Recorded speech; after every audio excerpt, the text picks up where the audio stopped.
Depuis l'année dernière, certaines plages de Lifou sont fermées par les coutumiers des différents endroits. Ici, dans le sud, à la tribu de Lungeni, très connue grâce à sa magnifique plage de sable blanc, les propriétaires ont décidé de réglementer l'accès vers la mer pour plusieurs raisons.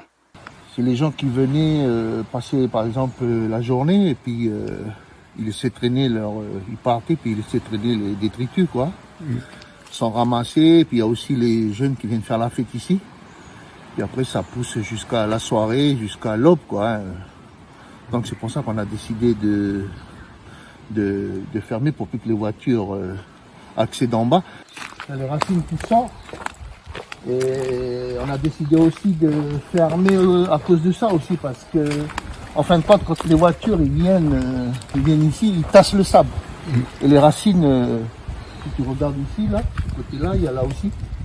Tu vois les racines, là. Donc on a décidé un peu d'arrêter de garer les voitures ici, c'est pour ça aussi. Toujours à Lungeni, certaines dégradations sont commises sur des structures mises en place par la mairie. Les propriétaires interpellent la jeunesse pour espérer rouvrir dans le temps. Je m'adresse à la population et particulièrement aux jeunes il faut respecter, quoi. Nous, quand on va par là, on va dans une tribu dans le district de Gaïcha ou de Wetch, on fait pareil aussi, on ne salit pas, on respecte. On va faire un panneau et puis mettre des horaires aussi, 18h, Bon après, si les gens ils viennent et puis ils respectent, nous, il n'y a pas de souci, on va réouvrir. Une réglementation déjà mise en place à la tribu de Juanono Awe, où se situe la plage de Châteaubriand. Ici, une barrière en métal a été installée depuis l'année dernière.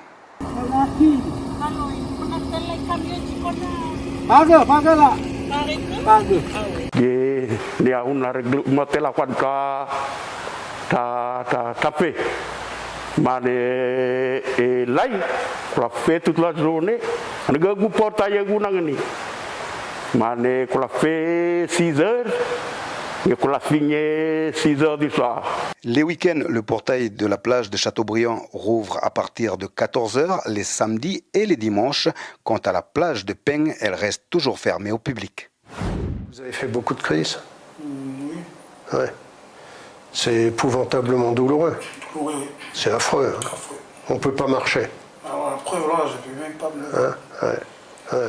Le professeur Bardin est un rhumatologue spécialisé dans la maladie de la goutte. De passage en Nouvelle-Calédonie, il rend visite à un patient hospitalisé au dispensaire de Répéné pour une infection au pied qui a déclenché une nouvelle crise de goutte. En 2015, le professeur Bardin a mené avec l'Agence sanitaire et sociale une étude comparative sur la fréquence de la goutte en France et en Nouvelle-Calédonie. L'étude révèle 4 fois plus de fréquence de la maladie en Nouvelle-Calédonie qu'en métropole. La goutte est une maladie en grande partie génétique et ces gènes font qu'on supporte mal un certain nombre d'aliments qui vont augmenter l'acide urique et donner la goutte. On supporte mal de grossir.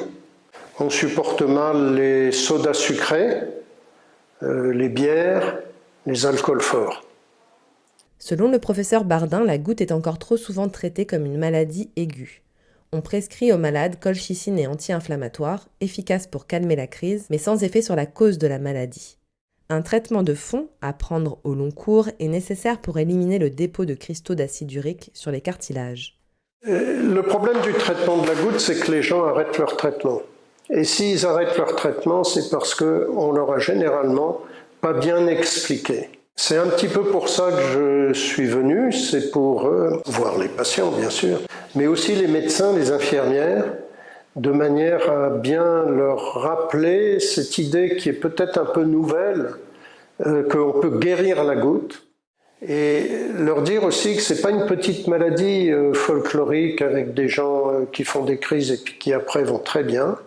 C'est aussi une maladie dans laquelle, dans les îles Loyauté, il y a 8 fois plus d'accidents cardiovasculaires chez les goutteux que dans le reste de la population.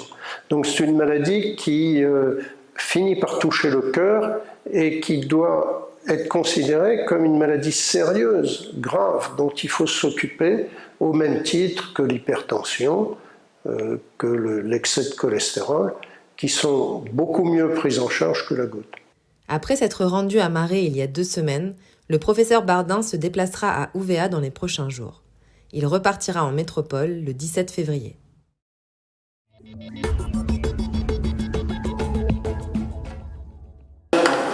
Combien Lucia elle a de crayons bleus, donc de crayons noirs? Combien elle en a?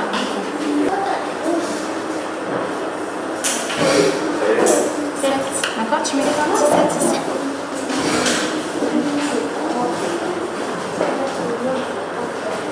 Voilà, et donc Lucia, elle a combien de crayons bleus, noirs? 7, donc tu m'écris un 7 ici. Voilà. Ça y est, t'as fait l'exercice. Vacances apprenantes, c'est le nom du dispositif pilote lancé à Dambéa. Objectif, réviser les fondamentaux des enfants sous forme ludique. Pour cette première, une trentaine d'élèves y participent. Parmi eux, Rosie. La petite fille est scolarisée en CE1. Elle en est à son 2e jour de remise à niveau. Alors du coup, qu'est-ce que tu as fait ce matin en classe? Qu'est-ce que vous avez fait comme exercice? Du français. Pourquoi tu es contente d'être ici? Parce que je suis heureux avec mes copains, je joue bien et je voulais travailler à l'école. L'opération a été lancée dans le but de permettre aux enfants de renforcer leurs compétences scolaires en leur assurant une reprise progressive. Ça a été aussi à partir de l'observation que beaucoup d'enfants, en fin d'année dernière, à cause du Covid, avaient manqué beaucoup d'heures de cours, et notamment chez les petits. Ça nous inquiétait pour la rentrée. Donc là, on a proposé, c'est sur le volontariat des familles, il n'y a pas d'obligation, à certains enfants de revenir une semaine avant la rentrée pour reprendre progressivement. Donc le matin, il y a du français, des mathématiques, de l'écriture, que ce soit ici en primaire ou au collège, parce que ça concerne la 6e également. Et puis en plus, l'après-midi, ce sont des activités culturelles et sportives qui sont faites par la mairie. Pour dispenser les cours aux élèves, des enseignants des premiers et second degrés se sont portés volontaires. Parmi eux, Kevin, enseignant à l'école Daniel Talon à Caméré. Selon moi, ça leur permet de réactiver des connaissances qu'ils ont déjà et du coup de les préparer un peu mieux à la rentrée qui va venir.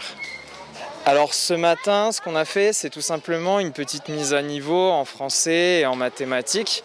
Donc on a des dossiers qui nous ont été donnés et qu'on a pu donc expliquer aux enfants et tout simplement avancer avec eux durant la matinée. Si le dispositif fonctionne, il a pour ambition d'être reconduit dans d'autres communes à différentes périodes. Fanny Nosmas est aujourd'hui derrière la caisse. Mais à 21 ans, c'est aussi la patronne de ce restaurant ouvert depuis un mois. Un pari osé, Fanny doit à la fois jongler entre ses cours à l'EGC et la gestion de son entreprise. Mais c'est vrai que du coup, depuis l'ouverture du café, j'ai pas eu beaucoup de temps pour moi parce que c'est beaucoup de travail. Je travaille tous les jours, 7 jours sur 7, de 7h à tard le soir. Mais c'est pas, j'ai des amis vraiment qui m'entourent et qui sont là pour moi, donc c'est pas trop problématique. J'arrive à faire avec et puis je sais que c'est que le début, donc c'est le temps que tout se mette en place. Et après, j'ai ma rentrée là dans une semaine en 3e année à l'EGC, donc ça va être un peu plus compliqué, mais on va faire avec. Malgré la crise sanitaire, la jeune Calédonienne a pourtant tenté l'aventure. Aujourd'hui, elle gère 7 employés. À 21 ans, être face à une équipe plus vieille que moi, et avoir à les gérer 7 personnes, c'est quand même beaucoup de ressources. Au niveau de la gestion des plannings et tout ça, c'est pas facile. Faut toujours être réactive, compréhensive et essayer de jongler avec les différentes cultures, les différents modes de fonctionnement de chacun et vraiment apprendre à connaître les gens qu'on a en face de nous. Prochainement, la jeune chef d'entreprise souhaite acquérir le label éco-responsable de la CCI et à l'avenir ouvrir une chaîne au pays. Au Micron, des médecins libéraux tirent la sonnette d'alarme. C'est le titre d'une lettre ouverte de 36 médecins du territoire qui questionnent les protocoles mis en place par la DAS dans le cadre de la gestion de la crise sanitaire. Selon eux, ces mesures sont disproportionnées, coûteuses, inutiles, voire contre-productives. Là, concrètement, en première ligne pour les médecins généralistes, donc dans les consultations de médecine générale, nous sommes débordés, complètement harassés par les consultations et les appels relatifs à Omicron, au point de ne plus pouvoir décrocher le téléphone. Il y a des listes de patients qui sont devant les cabinets de médecine générale. Et nous passons plus de temps en réalité à faire de l'administratif et à délivrer des passes, des tags, des QR codes qu'à réellement soigner les gens qui en ont besoin. Et les dépenses qu'on a eu à faire depuis 2 ans par rapport à la crise Covid, on se demande pourquoi et comment on arrive à trouver autant d'argent pour gérer une crise Omicron qui est une crise qui nous paraît finalement gérable sans mettre trop de moyens financiers et notamment sans faire des arrêts de travail multipliés comme c'est le cas actuellement. Selon les signataires de ce courrier, cette stratégie manque d'une concertation élargie aux autres acteurs de santé, mais aussi d'une vision sur le plus long terme. Dans cette lettre, la trentaine de professionnels de santé appellent à une prise en compte de la population calédonienne quant à l'importance de prendre soin de sa santé. Ce qui nous paraît le plus important aujourd'hui, c'est de pouvoir crier haut et fort que, certes, il y a eu la crise Delta qui nous a beaucoup éprouvés, on a la crise Omicron qui va être plus simple, notamment, et surtout si les mesures, les protocoles sont assouplis. Mais il y aura d'autres épidémies à venir. Ça peut être dans quelques mois comme dans quelques années. Il faut absolument s'y atteler dès aujourd'hui. Il faut que la santé des Calédoniens s'améliore. Dans le bilan sanitaire transmis cet après-midi par le gouvernement, sur les 13 345 cas actifs recensés, 36 personnes sont hospitalisées en unité Covid et 2 patients sont en réanimation.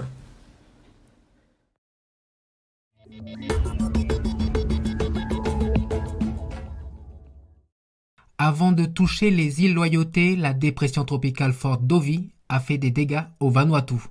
De fortes précipitations et des inondations ont touché le sud du pays. Dans la province d'Efate à Port Vila, champs abîmés, éboulements et routes inondées ont été constatés. Hier, à 10 minutes de Port Vila, une centaine de personnes résidant dans 2 vallées voisines ont été évacuées dans des centres d'hébergement de la capitale à cause de la montée des eaux.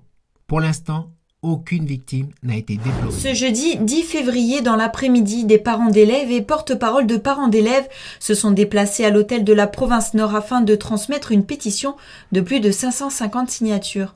Pour eux, la rentrée pour les enfants de la Province Nord doit aussi se faire normalement.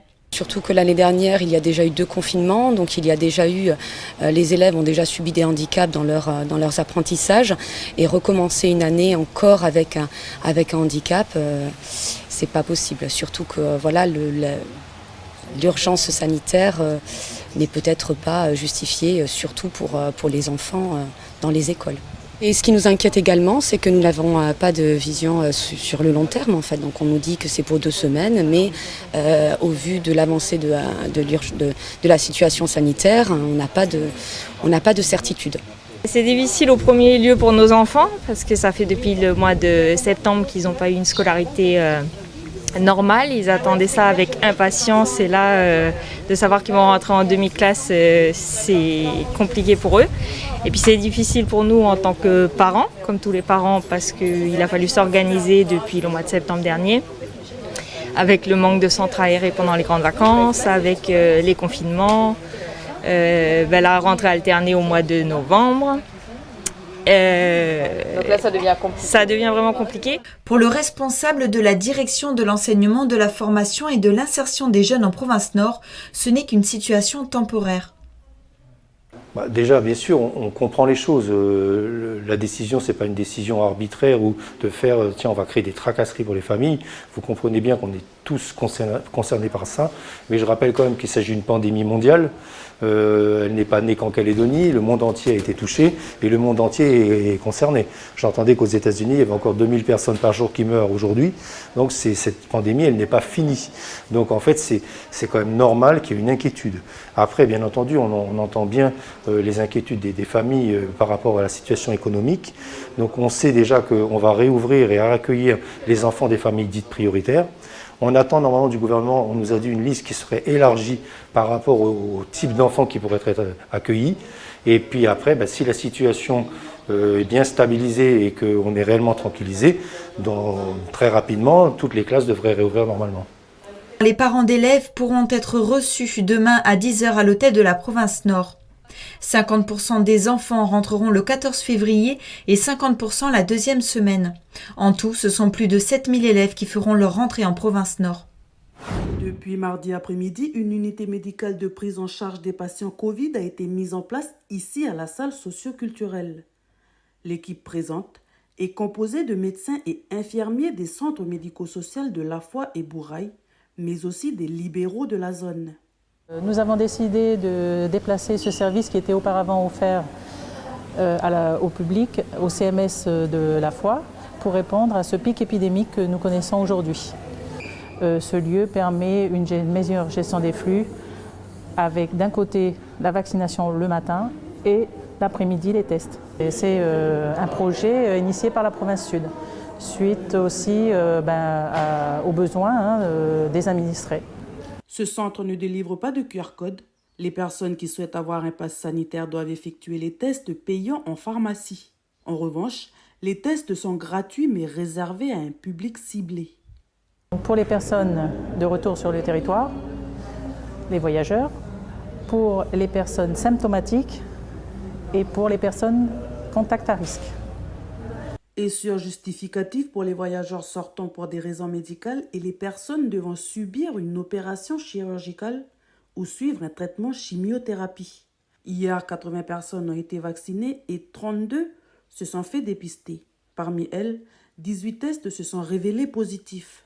À cause de la dépression tropicale Dovi, l'unité médicale a été fermée aujourd'hui et le sera également demain, car la salle socio-culturelle est devenue un centre d'hébergement. Vacciné ou pas, vous avez des symptômes ou vous êtes une personne contact à risque, présentez-vous à la salle socio-culturelle de La Foi dès que l'alerte sera levée.